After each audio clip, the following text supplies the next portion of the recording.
Brexit represents nothing less than a stunning populist revolt and a complete rejection of the political establishment. After months of endless fear-mongering and propaganda, after months of trying to shame us into voting Remain, politicians, celebrities, economists, bankers, you all failed spectacularly. It's a victory for ordinary people, decent people. It's a victory against the big merchant banks, against the big businesses and against big politics, and I'm proud of everybody that had the courage in the face of all the threats, everything they were told, they had the guts to stand up and do the right thing. Brexit is also a devastating example of how the deceitful media is losing its power to control the narrative. But don't expect the elite to take this lying down. Here's what the political class will do in response. They'll blame the next ISIS terror attack in Europe on the instability caused by Brexit. As always, it will have nothing whatsoever to do with Islam. They'll blame the popping of the financial bubble that's been totally inevitable for years anyway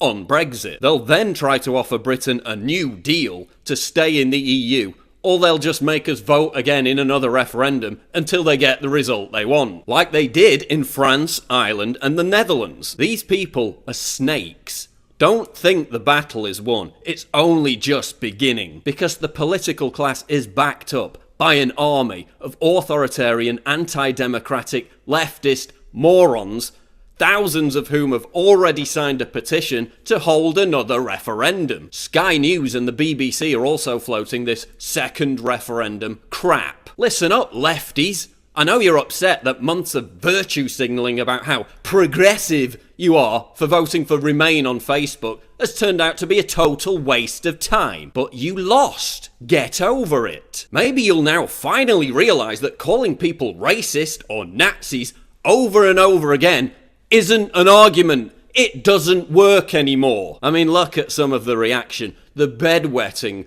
and the toy throwing from leftists today is delectable. Brexit is an incredibly sad victory for racists and bigots, and much that is vile in the world. Oh look, another arrogant, sneering, loathsome elitist who is on the wrong side of history. Just like Obama and Hillary are on the wrong side of history. Today is like waking up to find out the Nazis won the Second World War. Yeah, that's not an overreaction at all, is it? I'm scared. Jokes aside, I'm actually scared. Today an older generation has voted to ruin the future for the younger generation. I'm scared! Oh, you mean the same older generation whose fathers fought and died to make sure you wouldn't be ruled from Germany in the first place? The fact older generations have reaped the benefits and pulled the EU from my generation? Furious! My generation wanted in. It's our time. Right, because youth unemployment in EU countries is really low, isn't it? Good to see we'll be staying in the EU. If I wake up to Nigel Farage's smiling face, I'll kill myself.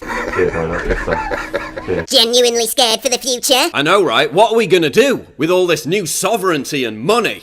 It's terrifying! But Brexit is about more than just getting out of the EU. It's about reclaiming some genuine sense of patriotism after decades of being told that we're a country whose glory days are long gone. A country that should constantly apologise for its colonial history. Constantly being derided as small-minded little Englanders. Constantly being lectured that we're racist, merely for expressing concern about mass immigration. This is a rejection of the politics of fear, the politics of grief. This is a new morning for Great Britain. This is the dawn of a populist uprising. This is a catalyst for the rest of Europe to throw off the shackles of the EU. Let's not allow the political class and the authoritarian left to hijack what we've all worked so hard to achieve. Brexit is a crushing victory for the people against the establishment.